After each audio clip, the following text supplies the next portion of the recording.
me say amemo we mu ne de busia emum kura be kasa emum ahwe ya emum be kasa say jm ukuye mayenya homedie na ukuye abusia Ghana for na be blast John Mahama o chiremu say adan na oye so insensitive ase onti nipa yaw obi hu na mane ase jam any ndifo omum feel it, they don't feel it. They are so insensitive to the fact that nurses and teachers are adwuma afini a chirenie utu aka akotu abosome kakra bi de na ama wo mu obi just Mahama insensitive obi abe blast no me wan chiremu no akire wadwen ama me e comment section aha Penyah block media me so say ni di mu obi like video no ada ma subscribe button san be kere notification icon no for latest update san be chire wadwen de ama me e comment section obaso no ache for Penyah bi ahwe enti unim ye de Mahama tena konwa so na demonstrations start ye enye we ni the first time o Mahama betena konwa so 2013 the same thing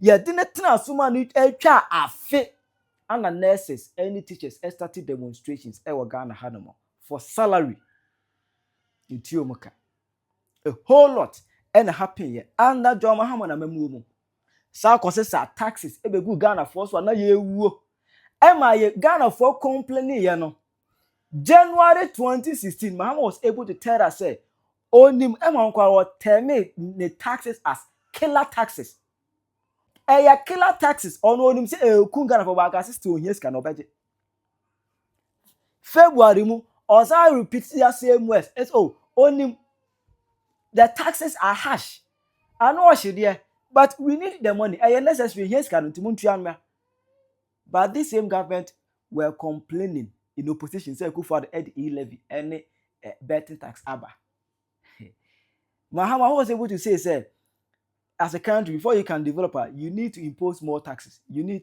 to bring more taxes in the people or something like that, because the thing about government investment and expenditure is the money doesn't come from anywhere, it comes from ourselves. And so the only way you can raise money really is through the tax system, and the only way you can get everybody to contribute is through indirect taxes. But later no one complaining about taxes because of opposition. Now I was like, said the nurses any years else Mahama pencil I don't know moya adwuma 3 years 2 years na Mahama 3 months per aketwa da mawo Mahama 3 months pay policy teachers foreign nurses mobo okruma na Mahama first term na say yenu amuno man telephone man fa lesson bi amfiri mu o man sua bibia amfiri mu ai nipa ne awrefri o man sua hwe 8 years na say mu refi Mahama o man sua hwe 240 akotoma Mahama na we atete a teachers foreign nurses for nemu Ghana hanomo abusua areho na ba yi na mekura meka se ye tuo mu ka dadada but you say ye ntua you ye ntua nurses and teachers for ka edu ko bi na se bi mu kire say na government be na we so insensitive onti oni tema emenipa onti nipa yawo I say nipa su no attend deaf ears to them dear ba asem government be nie e masem a me be ka ho asem no ho na bit my me ma screenshot to be I do have a screenshot na we mi busa na say aban de ne ede wo moka dodo sen and I was say 10 months me do soro ho pa be 10 months na start free no 10 months please na to aso ho mama since I'm owing a lot they've been attacking me including my mother's bill young ones have to starve to save them yesterday I went to some pure water factory so I can work there after I closed but they said there's no vacancy. Very good. Next pure water at all. Next one here. And actually say we are waiting for these areas to set aside business with. But because this area is not enough and besides we are owing a lot. We nurse ni bia ya posu no. Every new abrim achim. Abrim constituency. Abrim. Ya posu ni free new abrim de na ba beto central region krobi efre ho se Suadru. Agona Suadru. Agona Suadru. Emu wo. wo han dan ne dan ka so na no ya akoso me bo so ne dan ka so ai wo se wotua ne dan ka busumi du aban tua ne ka ye tunu nti wote nadamfo nchen nadamfo nso aka busumi mie na ne dan ka wu wo mu yomba akotena ward ho no ma ye adwuma asa ada ward ho a nyesa adwuma no so wo monye eja wo send me voice note bi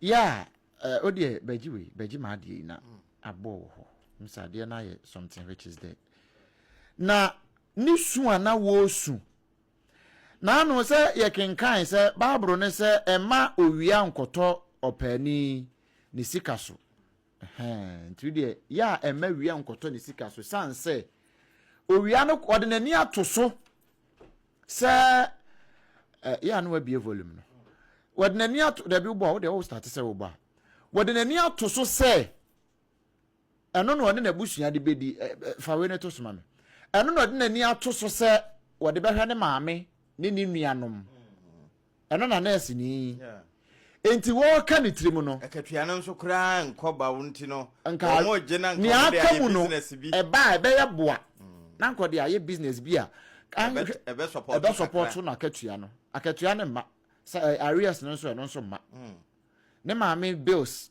ne hospital bills eja maame ntie maame ni su no se wanya maame ni su na You might be me quit because I can't stand the shame. I can't even feed myself. And the power mentioned Jojo, if you were Jojo, we want to say, as if I'm not that I don't have family.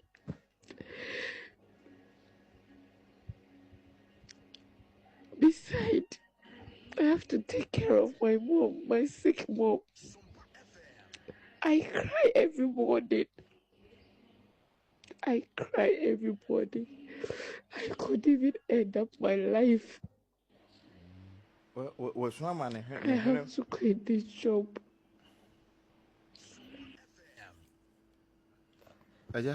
Paul, you might be me quit because I can't stand the shame. I can't even feed myself. Ontime entina enungwase no ho we enya no ne ho kra no ontime mfidi no ho aja we enya no mie mo man no nisuo no ba se eduabo enya no mie sane bible kan ye no because ordinary atoso yeah nti so bie na no a odome oman no esu na wo su no odome oman no nyasa adwuma no onye o ye adwuma no nanso aban ne se wontua neka adentia enti sa esu wi na we ye ba ko a watio mo eja bebre wachire ba sa esu wi esu wi enti de antimi nkutam nyame ampata na okoye ne ho biribi Director General Ghana Health Service nyame score your friend no Kaba Akoria din bia na may pronounce it wrongly Director General very good wonuni Ghana Health Service Director General nyame score o me score da sompa 106.5 FM ni nyina tukohwe onimnyamfo kwabena minta kando health minister wono so wo me score e wa ha biabo somra sebedwani no onfa no nto so mame na wo me score wo sompa FM so won ansa call ne mame ayi Dr. Kasiel Ato Forson finance minister wo me score wa ha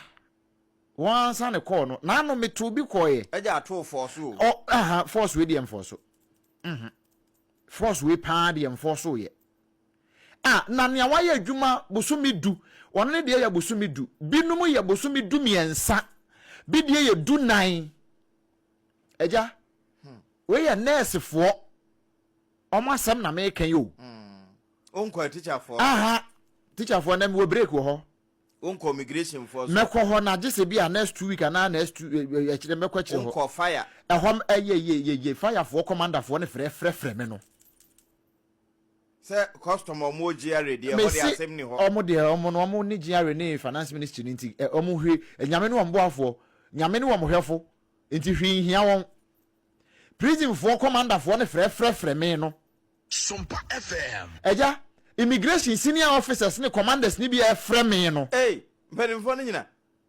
Eja se me kyerɛ fire commanders a e frɛ me ni senior officers a e frɛ me a Baby anyoyi. minya course no titiru pa fa immigration for ne ho ana makai Bishop JY Adum commission no aban osese wan hwa akatuasem no yi a akatuasem no na nurse ni yisu e domi wo man no ni nisuo ne ye no me de ma wo man no se ye nimu a eja nu ntina o man no sabe Ye pa ye ho ye hu ya $10 so enso still wo man no mu ye hu no o petro no ya te so ye bra no o akatua no nko adwumayefo na akatua na enko na wo mu su eye no me ma wo man no nya wanwa se kwabrane che TV se wo de pretumi kwabrane che kosua ne mako je ne kura se twetwa si nchenye je ne ketwa se wo de pretumi wo de kope MP we kura nya se MP ni mpo we nya mpo wo de kopre parliamentary candidate dibre enti wo beche TV na wano akosua e de makwa hjem e de ama delegate na wonom nso sabe pesami nkumi nyanti wonyene nurse ni na wo suin ho because sabe mpreduasa pete nyane maame akokɔ ɛna wɔde di bola so ama na ha no pete enya ne maame akokɔ nti wɔde di bola so a enha no eja nienti amese me wora aho Mama mo break. se mbe pie Ghana no ene nurse ni ya sem no ama me wora aho se mbe pie Ghana nanso ne ma ni gye se me ya Ghana ni se mo one wayo. Dr. Blessed Foster tikasi ari adwen Sumpa FM. ani akoso ya nhira ani sompa management Yeah. womadawro ma womade platform ya maye se yenka mobro wa asem ayo bia asem no ebi ma won no Mo na yensu yenya sa platform yi no ye de beka mobro wa asem ni bi di ama won eno na ama mani age se me ye Ghana ni na emom se nke ka sa esuin dia ka me wura ho ama me o se nka me wo treat me treat se abura ka me su ama me man na me de ka me bob na ama me man Ghana se mu adwumayefo ye mu awom na eja da meba no mebusa Ghana Immigration Service se na no Portuguese for mpanimfo na be training immigration officers in drone piloting ehon nsem no akosisen mato we yatom ne da meba no mba bibusa se drones no a wo mokoye training na ye de ma won no ewen eno ntina sompa na trend no abusuane ne trend mu ano pay ye be mo mo say ebesine cocoa farmers ye nchom kai ani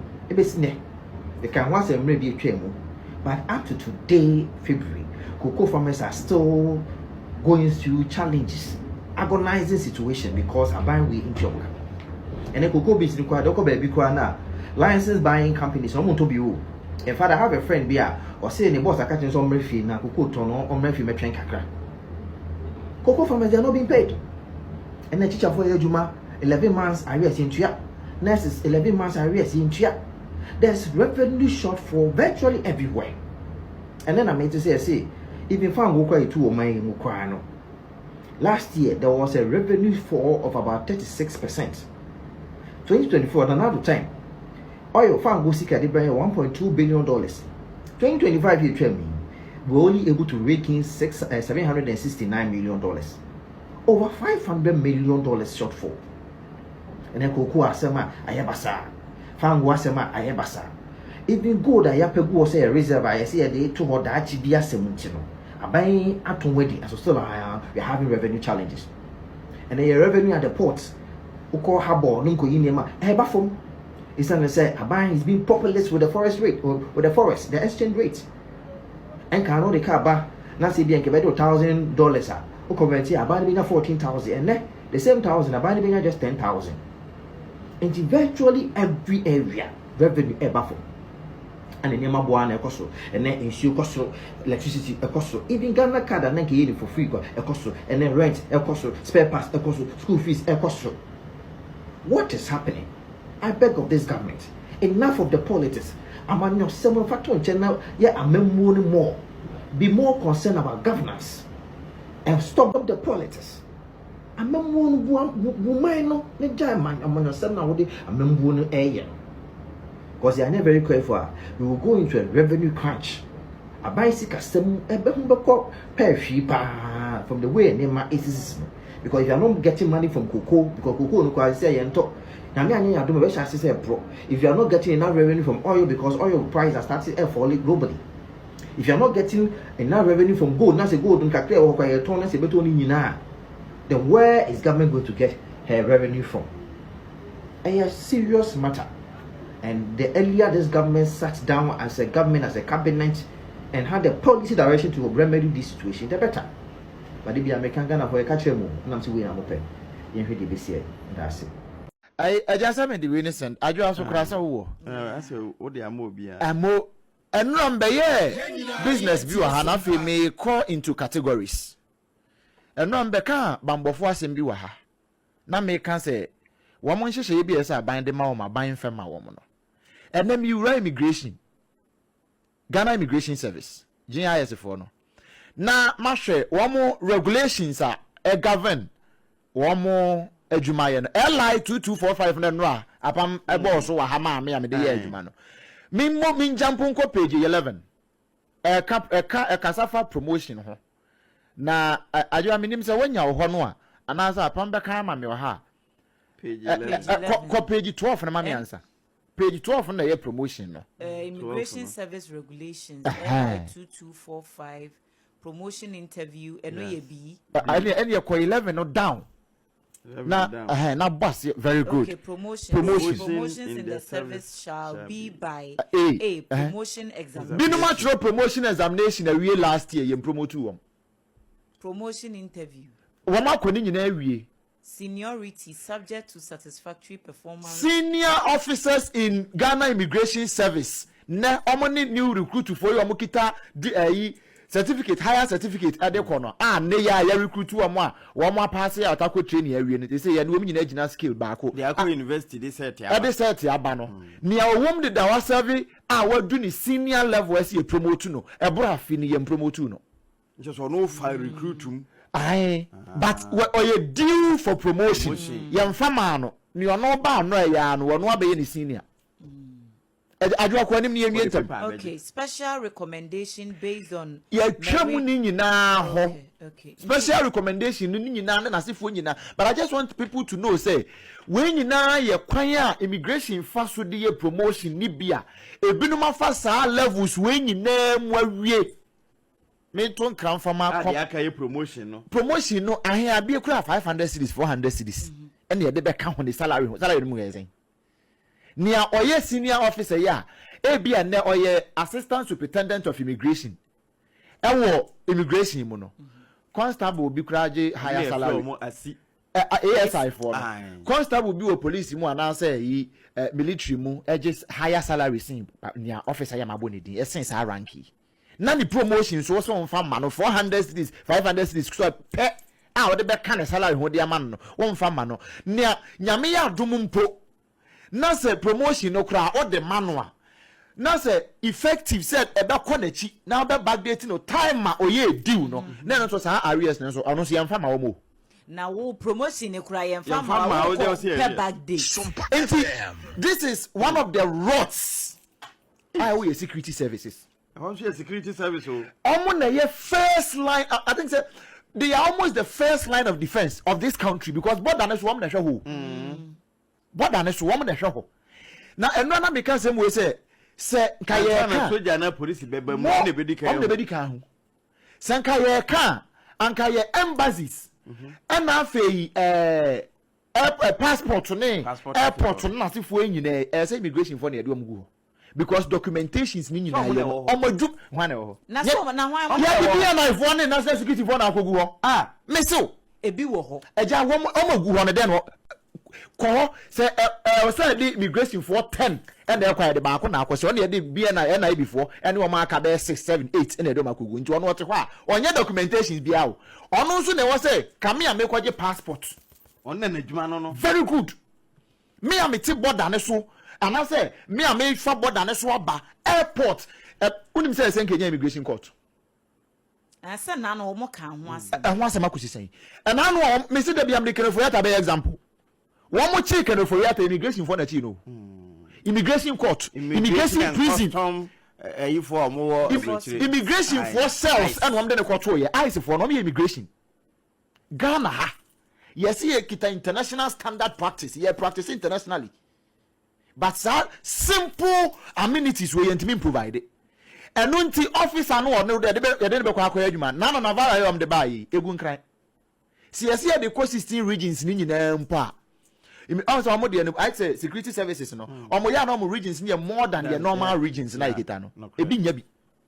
Enti na no Navarra here dey come awo mu. Na 20. Na 20. See yes here dey kwa for startup. For the startup. Startup now what they kono adwa. What the startup ne command now command car. What the tuo eka ho. Now the man say onfantena border ne so. Na o ka ni trim bold ya. Okoya na oba. Adwa we ya immigration. Woman na we ya border ne so. Na nyame ya doma next week. Ye bekum. Sama owo no nye. Owo ni bubu a. Na obese kwan no credo nem. Mo Seche bi obi atimi. Obi abetimi awuram. Nyame ya dom a bia next week. Nienti a Ghana National Fire Service for. Na no wom de abufuo kwa bo nsantwere ni no. E wa ase. Nienti a Ghana National Fire Service. Nienti a toda abehu na security forces bi na officer bi na wachi civilian bi na wabono no aban na. Say wa si o say we ebi hu ahi. Aban ni hu ahi. Any ill treatment on ato abama as aban. It will still not justify whatever action they want to do. We understand that. But aban no asudie aban so bra ye kotoma aban no mumu de ka next week me ye beku. Fire service for bra womo bre service for no bi me so Ghana Immigration Service, Ghana National Fire Service, Ghana Prison Service. Me wema ko yoko we mu nyina se vice president office ase nti na me se na mi wura vice president ye beku wo mu nyina interior ministry no interior ministry no wo mu nyina report to the vice president. This omon kan kire no awo ka me eno a me to me score call honorable Muntaka ho enne me megya honorable Muntaka because I say no on fanko nti me am to ankra no de akoma vice president say there is rot in the interior ministry and need total overhaul. Yes, I your security no and engineer your border na so your security is so porous ama sabi friend him bia no afa border na so abagana no odin sem hunu. Yeah, that's say upon Sumpa FM. I hope say that to was it Ansana Bekono Sumpa has been nominated in the upcoming RTP Awards, Radio and Television Personality Awards 2026. Now, in fact, your nominee code no 73. Okay. And but your phone says here na your nyadi bi. Phone no. Send your bon number now for phone no abono. Bon says here bo star 920 star. But your abo star 920 star bo. Now for we are sign bo 111 1 year 3. 111. Na faka ho na bo hash. In 2 year pe ebeba say enter nominee code bo 73 show. Na bo afion sa aba ukoye na ba say select number of votes. Bo be 2000. Ana 2 million. Bo sha ho. We no ole minimum vote abetimi aye no cry 2 cedis. 2 cedis no 2 votes. 2 votes no so no 2 cedis. Okay. Untimi nto 1 vote. Ni abetimi ato ase we dey osika na sakra 2 cedis for 2 votes. Enti bo 2 million sha ho sisi a. Na answer aba say bo momo pin no na fa mo eno ano no. Bo momo pin no na fa approve. No ano no. Nyame yadom o chena ya yekoje award na ba. Say 1 fa vote na nka ho a ebe ha dwen pa. Digital Television of the Year, Sumpa TV. Digital Television of the Year, Sumpa TV. No. Enti Mr. Obo star 920 star 111 hash. Your nominee code near 73. Afa vote no dodo bi a ope bi a oboshem. Enti obo hu say the Shano 1 no 2 cedis. Good. 2 near 5 cities. Now 5 cities near 5 votes. 5 votes. And to the better 2 dear. 5. And the other battle 5 crowd. 5 cities in 25 votes. Or the battle 5 for 25. Not to 25. Another 250 crowd. And there more. Sumpa TV. Digital TV channel of the year. Comment section. I Penyah Block Media.